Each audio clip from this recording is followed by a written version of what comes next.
Dans cette vidéo, on va voir si cette caméra, le Sony RX100, est encore utile en 2025. Ici, j'ai le Sony RX100 Mark I qui est sorti en 2012.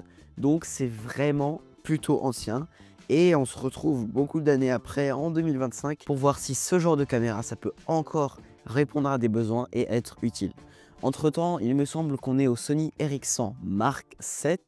Donc il y a eu beaucoup d'évolutions depuis. Au niveau de ses caractéristiques, son capteur est un capteur CMOS de 1 pouce en 20,2 mégapixels. Au niveau de l'objectif qui n'est donc pas interchangeable, on est sur un objectif Zeiss qui correspond à un 28-100 mm. Même si en zoomant trop, vous imaginez que la qualité sera quand même très baissée comparé à un objectif interchangeable. Donc c'est un zoom optique de 3,6 fois. Ses ISO sont de 125 à 6400 et sont extensibles jusqu'à 25 000. Au niveau de la vidéo, il filme en 1080p 50 images par seconde. Et il peut faire des rafales de 10 images par seconde pour la photo. Ce boîtier, ça fait maintenant un bon moment que je l'ai et j'ai fait toutes mes premières vidéos avec. Que ce soit mes vidéos YouTube et même mes premières cinématiques.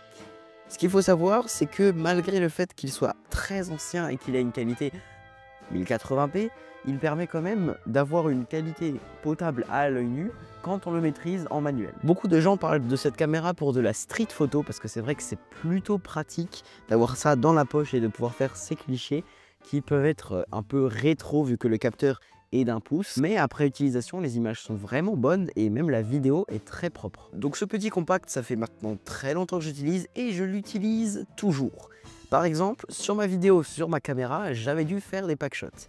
Et je n'ai qu'une seule caméra, donc celui-ci m'a servi de faire mes pack shots. Et franchement, il rajoute un petit grain qui est pas si dégueulasse que ça et qui donne un look un peu vieille caméra. Et franchement, le fait que ça soit un petit capteur, moi je trouve ça appréciable parce que du coup, ça nous donne un rendu qui est plutôt rétro. Un truc assez fou avec ce boîtier, c'est que ça HD, en la mettant dans une timeline en 4K, c'est pas si abusé que ça. Certains plans qu'on ferait à la HD, qu'on mettrait dans une vidéo en 4K feraient énormément de tâches, mais là je trouve pas que c'est le cas. Je trouve qu'avec ce boîtier, on a quelque chose d'assez propre. Donc pour résumer, le boîtier est plutôt propre. Sony sait faire du bon matos, même s'il date d'il y a très longtemps, il est encore de très bonne qualité. Et ici, vous voulez un compact qui filme en 4K avec un écran orientable, il y a le tout dernier Sony RX100 qui est sorti il n'y a pas trop longtemps et ça pourrait vous convenir. Je pense qu'on a assez parlé technique, il est temps maintenant de se rendre dehors pour voir un peu ce que ça donne sur le terrain. Je vous montre vraiment brut tel que c'est, sans stabilisation. J'essaie de faire un mouvement. Ce que ça peut donner. Voilà, le zoom numérique aussi on peut tester. Là. Il y a des gens qui... Ça m'a l'air propre en vrai de vrai. Franchement, le flou d'arrière-plan est pas mal. Là, je suis au max.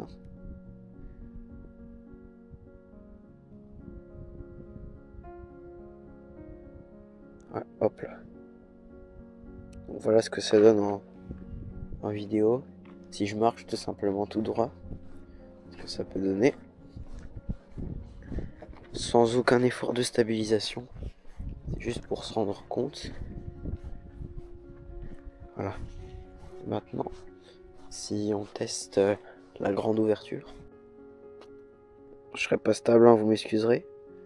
Mais c'est vrai que là c'est plutôt joli en fait. Et si je viens zoomer, quel genre de résultat on peut avoir? On va changer les ISO.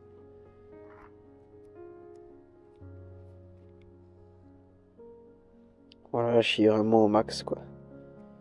Ça m'a l'air propre.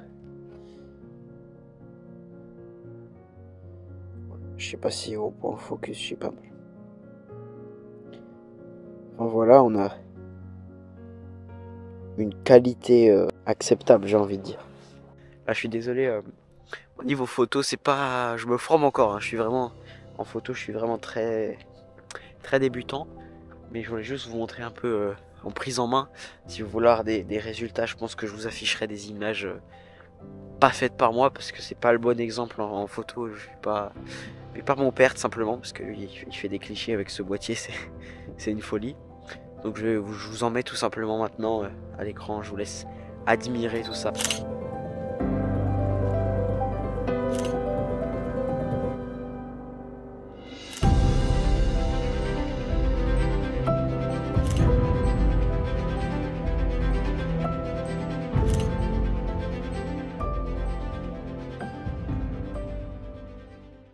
l'utilisation de base pour lequel en fait j'ai ce boîtier, qui n'est pas le mien, mais donc comme j'ai dit celui de mon père, c'est que lui il voulait un boîtier ultra compact, mais vraiment le compact du compact, pour la montagne, bah, comme vous le voyez sur les images, il fallait que ça soit vraiment pratique, et que ce soit une bonne qualité, pas les boîtiers compacts un peu traînent sur tous les réseaux, avec un grain de fou furieux qui est pas dégueulasse, mais là c'était pas le but en soi.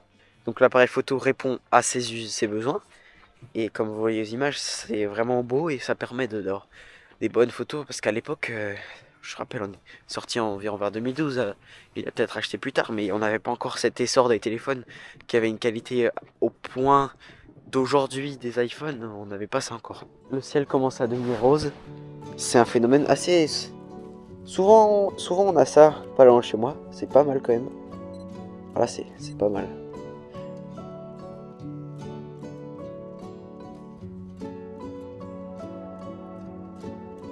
J'espère que cette vidéo vous aura plu, elle était un peu courte, mais je me prépare pour aller en vacances. Il y a des vidéos très sympathiques qui arrivent, je vous ne spoil pas trop. Moi je vous propose de nous retrouver très bientôt pour une prochaine vidéo. C'était Adam Schmitt, ciao.